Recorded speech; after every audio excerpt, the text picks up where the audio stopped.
Welcome back to my channel cat cam mentor. उम्मीद करता हूँ आप सब खैरियत से होंगे। फ्रेंड्स, आज का हमारा जो ट्यूटोरियल है वो ट्यूटोरियल नंबर 24 है।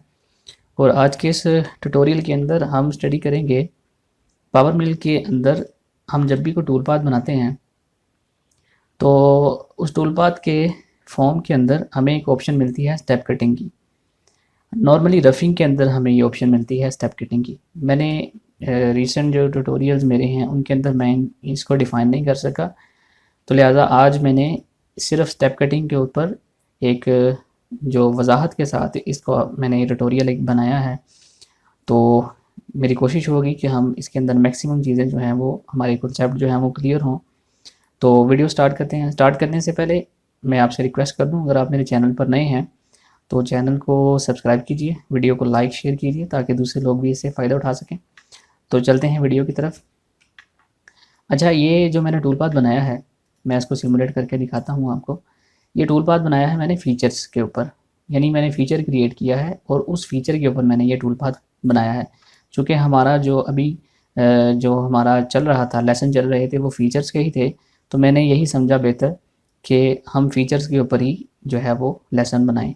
ये फ़ीचर मैंने क्रिएट कैसे किया है मेरे रीसेंट ट्यूटोरियल के अंदर आप देख सकते हैं फ़ीचर्स को क्रिएट कैसे करना है। बहरहाल इसके अंदर मैंने एक चीज़ डिफरेंट की है, मैंने इसको ड्राफ्ट दिया है। मैंने अपने रीसेंट ट्यूटोरियल्स के अंदर ड्राफ्ट देना नहीं बताया, तो इसलिए मैं इसको शुरू से करूँगा ताकि आपको हर चीज़ जो है वो समझ आ सके। तो मैं इसको क्लोज़ कर देता हूँ और सबसे पहले हम जाएंगे फ़ीचर्स ग्रुप के अंदर, फ़ीचर एडिटर के अंदर, और यहाँ से हम रेक्टेंगुलर बॉस इस ऑप्शन को चूज़ करेंगे। तो ये देखिए मैंने यहाँ पर जो इसकी लेंथ है वो 100 है और जो विड्थ है वो 100 है। इसी तरह जो इसका ड्राफ्ट एंगल है वो मैंने 30 डिग्री दिया हुआ है। मेरे रिसेंट ट्यूटोरियल के अंदर मैंने किसी भी ट्यूटोरियल के अंदर ये ड्राफ्ट एंगल यूज़ नहीं किया, इसके अंदर मैंने ड्राफ्ट यूज़ किया है। चूँकि स्टेप कटिंग के अंदर जो नॉर्मली स्ट्रेटजी हम यूज़ करते हैं तभी यूज़ करते हैं जब हमें ड्राफ्ट एंगल चाहिए होता है, ड्राफ्ट एंगल लगा होता है हमारे मॉडल के ऊपर। तो इस तरह से हमारा जो अब इसकी जो कर्व पोजीशन है वो मैंने टॉप पे रखी है और इसको मैं यहाँ पर प्लेस कर देता हूँ और एक्सेप्ट कर लेता हूँ। तो ये हमारा फ़ीचर जो है वो क्रिएट हो चुका है। ब्लॉक के अंदर आएंगे और टाइप के अंदर फ़ीचर सेलेक्ट करके कैलकुलेट करेंगे।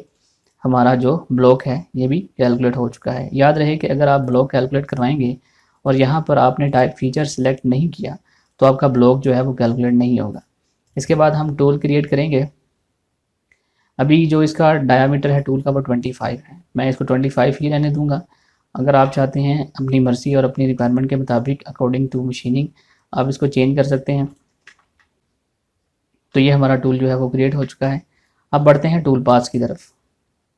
तो फीचर मशीनिंग के अंदर जो फीचर एरिया क्लियरेंस इस ऑप्शन को हम चूज़ करेंगे। नॉर्मली मैंने आपको बताया कि जो एरिया क्लियरेंस के टूल पाथ्स हैं उनके अंदर हमें ये ऑप्शन स्टेप कटिंग की मिलती है। तो ये हमारा जो टूल पाथ है ये फॉर्म ओपन हो चुका है। इसके अंदर याद रहे हम ये देख लें कि हमारा फ़ीचर ग्रुप्स के अंदर ये फ़ीचर सेलेक्ट है या नहीं है। फ़ीचर एरिया क्लियरेंस के अंदर आएंगे और इसकी ऑप्शंस के अंदर हमें ये ऑफसेट ऑल के ऑप्शन को चूज़ करना है। आप चाहें तो अपनी मर्ज़ी के मुताबिक इसको चेंज कर सकते हैं। तो कट डायरेक्शन मैं कन्वेंशनल रखता हूँ और एरिया भी कन्वेंशनल ही रखता हूँ। Tolerance 0.1, thickness 0। नॉर्मली रफिंग में 0 नहीं रखते, हम इसको फिनिशिंग के अंदर क्लियर करते हैं। ये चूँकि मैं आपको समझा रहा हूँ तो इसलिए मैं इसको नहीं छेड़ रहा, आप इसको हमेशा थिकनेस रखेंगे। तो आगे चलते हैं।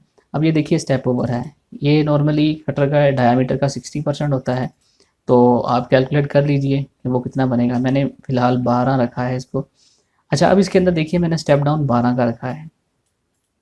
ये स्टेप डाउन बहुत ज़्यादा है।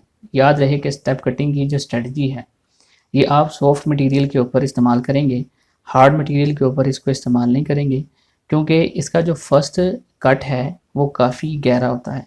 जब आप इसको हार्ड मटेरियल के ऊपर चलाएंगे तो उससे क्या होगा, आपका जो टूल है वो डैमेज हो जाएगा, टूट जाएगा और आपकी जो प्रोग्राम है वो कंप्लीट नहीं हो सकेगा। तो लिहाजा याद रहे इसको आप एलुमिनियम के ऊपर यूज़ कर सकते हैं, लकड़ी के ऊपर यूज़ कर सकते हैं, और इसी तरह जो दूसरे सॉफ्ट मटेरियल्स हैं उनके ऊपर आप इसको इस्तेमाल कर सकते हैं स्ट्रेटजी को। तो मैंने यहाँ पर स्टेप डाउन की वैल्यू 12 रखी। आगे चलते हैं ऑफसेट। इसके अंदर मैंने जो सारी की सारी सेटिंग है आप एज इट इज़ रखेंगे, इससे ये होगा कि आपका टाइम जो है वो सेफ होगा। अब चलते हैं अपने मेन टॉपिक की तरफ, स्टेप कटिंग।